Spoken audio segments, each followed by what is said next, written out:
What's up, peeps? We got another one, another Legends Roster 2 video update. Go ahead and pop that like button for me. Show your boy some love. I'd appreciate it. So check this out. I've got a little bit of a preview, like I do at the beginning of these Legends Roster update vids. You see the Oklahoma City Thunder against the Bulls. Just know when I do my all-time team roster, the one that's going to have the best players from each franchise on there, I am going to put the Thunder guys on the Sonics. I decided that because if you think about it, there's only two guys who are, Oklahoma City Thunder players who are even going to qualify for the roster, and that's Durant and Westbrook. So they're going to be Sonics. That said, you guys don't forget to check out that description as well, where you can get the details on the XB1 version of this roster, as well as the other variations that I have planned as well, which hopefully will release around about the same time. So without further ado, Jack Sikma says, don't you ever bring that up in here, man.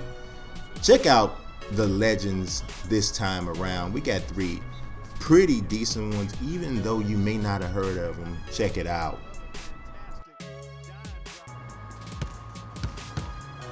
Big Jack Sikma, another very underrated player. If you look at, you could arguably, and I think somebody asked me this in an episode of Ask FP, you could make the argument that Jack Sikma is the greatest shooting, the greatest shooting center, because obviously Dirk Nowitzki's not a center.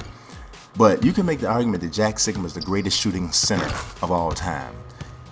He didn't play a long time with the three, but you could tell in the last, he played about 10 years with the three, but he definitely didn't play a long time where centers were taking threes.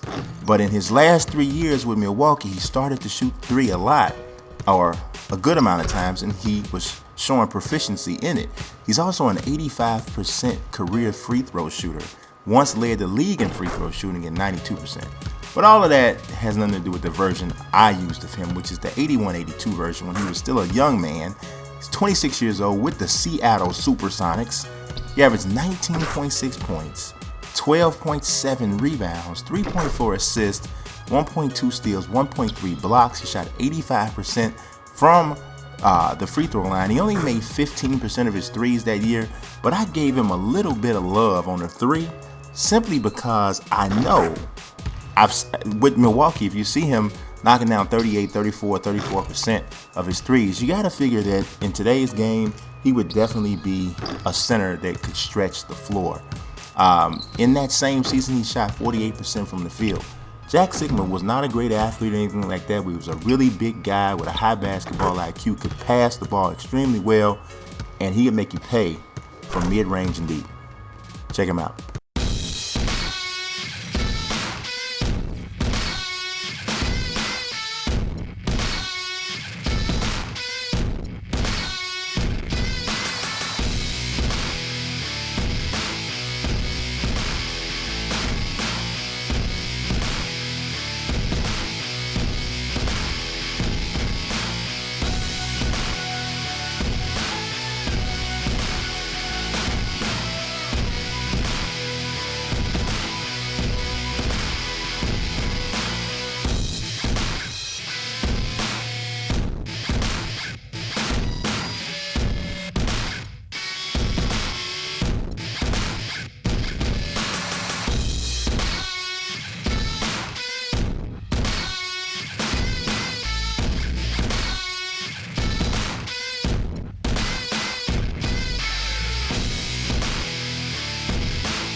What's good? We got Hal Greer, a lifetime.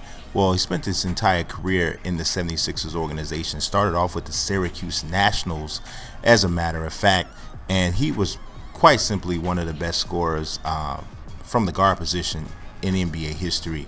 I mean, he had 20 points per game 8 times in his career. The season that I used was the 61-62 season when he averaged 22.8 points.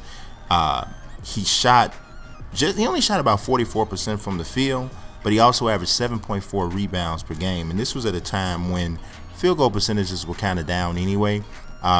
He shot 82% from the free throw line, and I mean, this was actually with the Syracuse Nationals this particular season, so the Syracuse Nationals hadn't become the 76ers yet, but he spent his entire career with that particular organization, so he's definitely one of the all-time greats as far as 76ers lore goes. So if you are a 76ers fan, you should have heard of Hal Greer. Absolutely.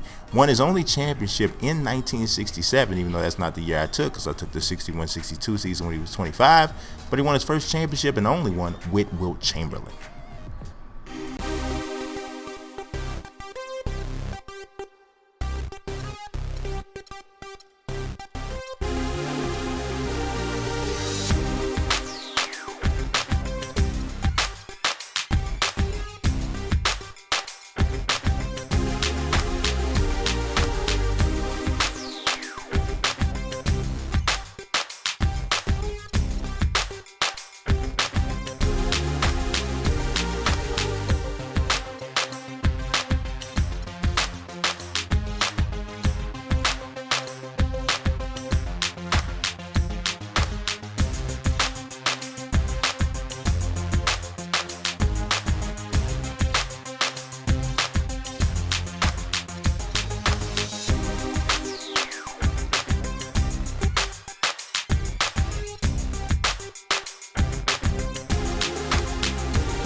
Alex English, one of the most underrated players in the 1980s. Absolutely.